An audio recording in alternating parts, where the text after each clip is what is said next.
बिस्मिल्लाहिर्रहमानिर्रहीम। Welcome to Amjad herbal channel. जी दोस्तों, आज का मेरा टॉपिक है आब कामा। आब कामा यानी कि तुरश पानी, और इसको कांजी भी कहते हैं। जी दोस्तों, ये कोई जड़ी बूटी नहीं है बल्कि एक मसनूई तुरश सयाल पानी या फिर शरबत है, जो कि गाजरों के सीज़न में गाजरों की मदद से एक शरबत तैयार किया जाता है, जो जिगर और मैदा के लिए बहुत ही फ़ायदेमंद है। जी दोस्तों, आते हैं शरबत की तैयारी की तरफ। उसके बाद आप लोगों को इसके फ़ायदे बताएंगे। जी दोस्तों, तकरीबन 3 अदद गाजर ले लें, स्याह रंग की, काले रंग की गाजर। अगर काले रंग की गाजर मिल जाए तो बेहतर है, वरना आम गाजर जो मिलती है जो सुर्ख सुर्ख रंग की होती है, वो 3 अदद ले लें। अब गाजर को धोकर छीलकर अच्छी तरह इसको बारीक बारीक काट लें। और गाजर के जो अंदर सफ़ेद हिस्सा होता है, अगर वो सख्त है तो उसको निकाल दें, वरना उसको रहने दें।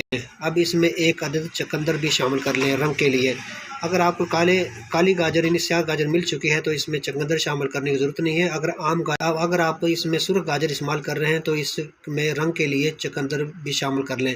वैसे चुकंदर का फ़ायदा है, नुकसान नहीं है। अगर काले रंग की आपको गाजर मिली है तो इसमें भी आप चुकंदर शामिल कर सकते हैं। अब चुकंदर 1 अदद, इसको भी आप अच्छी तरह धोकर काट लें और बारीक बारीक काट लें। अब दोनों चीज़ों को, इन गाजर को और चुकंदर को, मिट्टी की हांडी या फिर मटका या फिर किसी भी बर्तन में, मिट्टी के बर्तन में डाल दें। अब इसमें सरसों का बीज तकरीबन 1.5 चम्मच अच्छी तरह बारीक करने की ज़रूरत नहीं, बल्कि मोटा मोटा कूट लें। मोटा मोटा कूटने के बाद इसमें शामिल कर लें। और अब इसमें 1 चम्मच स्याह नमक यानी काला नमक, और 1 चम्मच खाने का लाल मिर्च का पाउडर, और सफ़ेद नमक जिसको खुद नमक भी कहते हैं, 1 खाने का चम्मच। जो सफ़ेद नमक आप कम या ज़्यादा भी कर सकते हैं अपनी मर्ज़ी के मुताबिक। अब इसमें 4 लीटर पानी डालकर अच्छी तरह हिलाएं, अच्छी तरह मिक्स करें सब चीज़ों को। अब इस मटके को या मिट्टी के बर्तन जो भी आपने लिया है, इसको अच्छी तरह, इसका मुंह कपड़े की मदद से अच्छी तरीके से बांध दें और इसको धूप में रख दें। 4 दिन तकरीबन धूप में रखा रहने दें, और हर रोज़ इसको हिलाना लाजमी है, मिक्स लाजमी करना। अगर धूप मैसर नहीं है, क्योंकि धूप अक्सर जिन दिनों में गाजर होती है उन दिनों में तकरीबन अक्सर धूप नहीं होती, क्योंकि ठंडा मौसम होता है। अगर धूप मैसर नहीं है तो घर में किसी भी गर्म जगह पर रख दें। 4 दिन या 1 हफ़्ता के बाद ये शरबत तैयार हो जाएगा, जिसको कांजे का शरबत कहते हैं। जी, अब ये शरबत तैयार हो चुका है, जो कि आपके सामने है।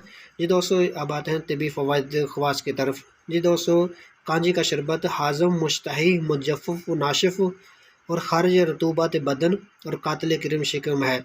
मैदा और जिगर की इस्लाह करता है, प्यास बुझाता है और बेहतरीन हज़मदार है। मैदा, जिगर और मसाना गर्मी के लिए बहुत ही अच्छी चीज़ है। ये आप घर में भी तैयार कर सकते हैं, या फिर जब इसका सीज़न होता है गाजरों का, लाहौर की तकरीबन अक्सर जगह पर या किसी बड़े शहर में तकरीबन आपको अक्सर मिल जाएगा। जी, ये शरबत बहुत ही मज़ेदार है और पीने में खुश जायका है, और इसमें जो गाजर होती है वो भी खानी चाहिए, क्योंकि उसकी अपनी अलग तासीर है।